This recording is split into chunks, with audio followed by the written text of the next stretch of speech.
The Mull of Oa, the Mull of Islay.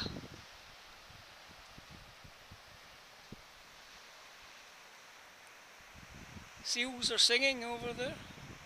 Over there, maggots, the woolly maggots, sheep.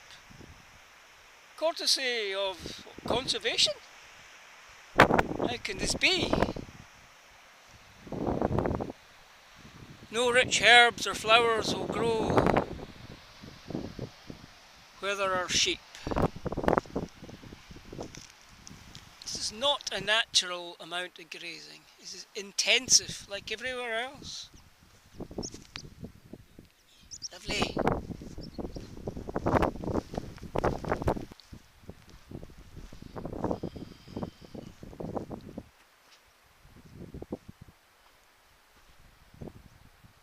Now, some grazing is of course natural, and it suits some species and not others. But here it's intensively grazed like everywhere else, grazed to the max. It's not about wildness. Civilization hates wilderness. Wild land is anathema to civilization. Land reverting to wildness is wasteland, wasted. Civilization needs management, domination, control, and so does conservation. Conservation is like mythology of civilization, that it can exist in harmony with nature. It's not true. Mythology of modern civilization. That's what conservation is. It does some good things, of course, but it's like eddies in a river. The river of civilization destroys nature.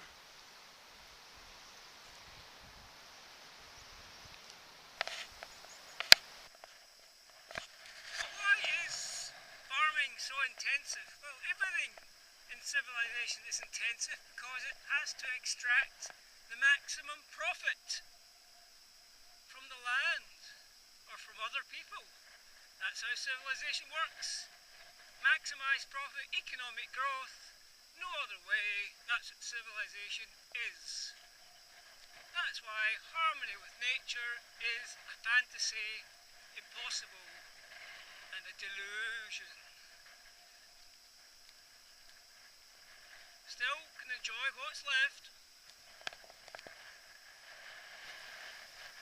This is a highland coo. Hello. Hello.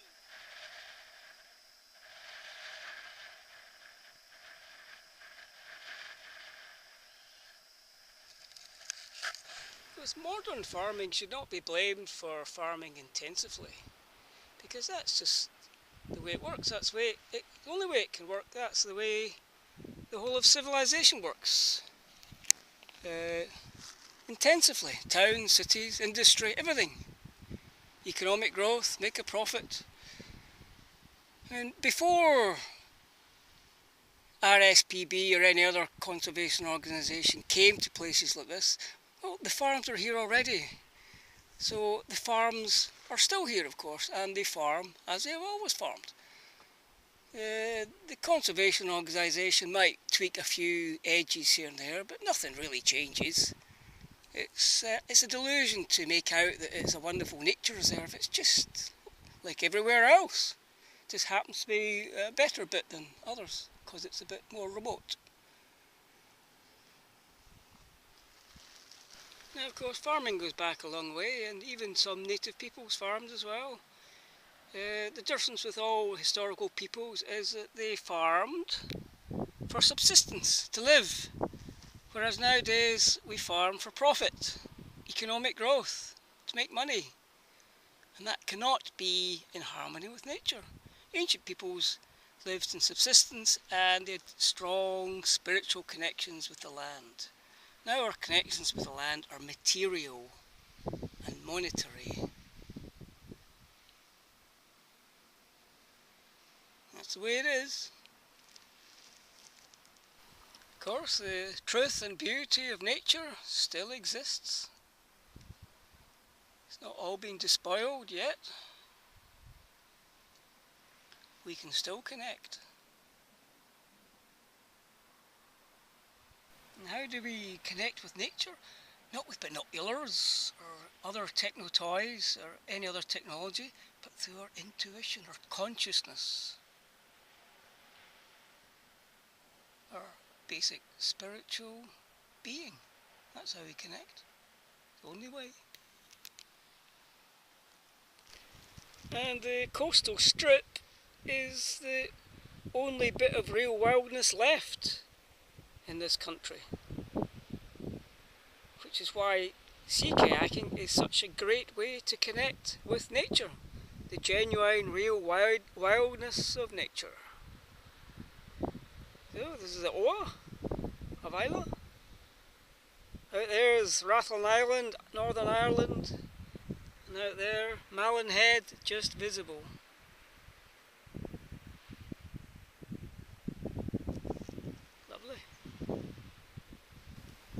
This wild nature is the only type of nature that there is. Nature is wilderness. That is the history of the universe. That is the way it's always been. We have nature, and now we have civilization. A very, very, very recent phenomena. So what is civilization? It can't be nature. Science can only say that it is, originating through Darwinian evolution. But that totally discounts all spiritual reality, the whole history of man's spiritual connection with nature. So you can have one or we can have the other. And ultimately, civilization, what is it? It's a paradox, an enigma.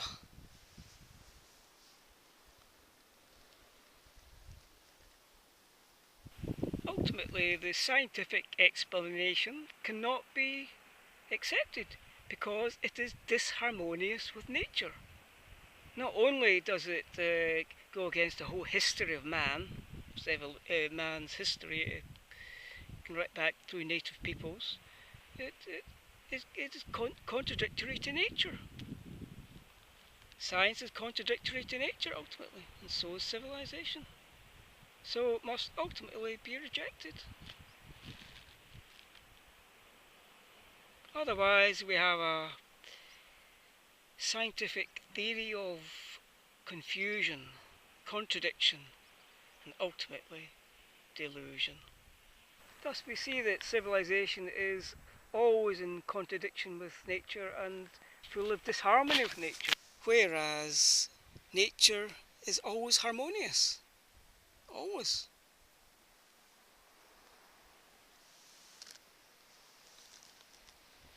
So if we believe in nature, and we must, we cannot believe in civilization. The two are at odds with each other.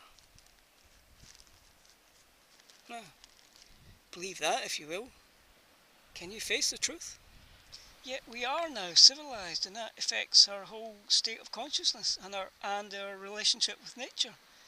And that can't just be written off. It's opened our minds up to whole new states of knowledge. Which is why civilization ultimately remains a paradox, an enigma. And we get right back to the age-old dichotomy between religion and science that cannot be solved. It's always there, always will be.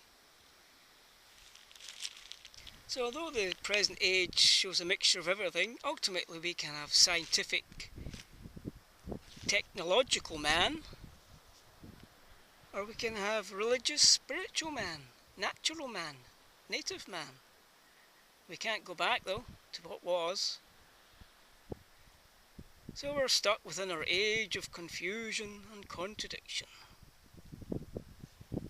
An age where the more scientific we become, the less spiritual we become, and the more disharmonious with nature we become. That's the way it is. We can delude ourselves otherwise, but that's the way it is. That's civilization. Of course, civilization is full of religious belief, but ultimately it becomes a process of replacing spiritual man by material man. That's what we see going on now, and we become more disharmonious. Ultimately, science leads us into disharmony, and its knowledge, though it is part of us now, takes us further away from harmony with nature. It can only do so. That's the truth, if we can face it. Or we can just enjoy the views. Enjoy the views and content ourselves with a nice comfortable delusion that all is well with the world and it'll all work out in the end. Well, it might be easier that way, but it ain't the truth. Yes, self-delusion might be easier, but it isn't the truth. But I suppose civilization is just a confusing mixture of the two.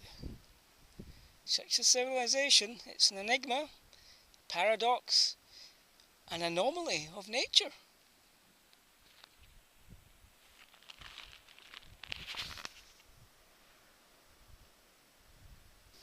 And that's why at the heart of many modern religions we have the big puzzle of the origin of evil, or you could call it the origin of schism. Schism with universe, or schism with nature. So it's all connected. Origin of evil, of schism, contradiction, delusion.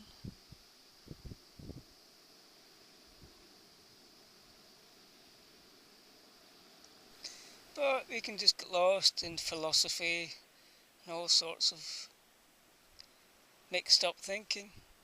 The best thing in the end is just to connect with nature, genuinely and spiritually.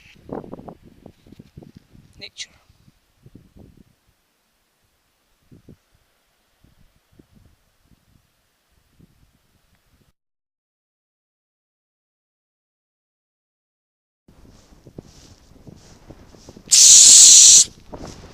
Maggot!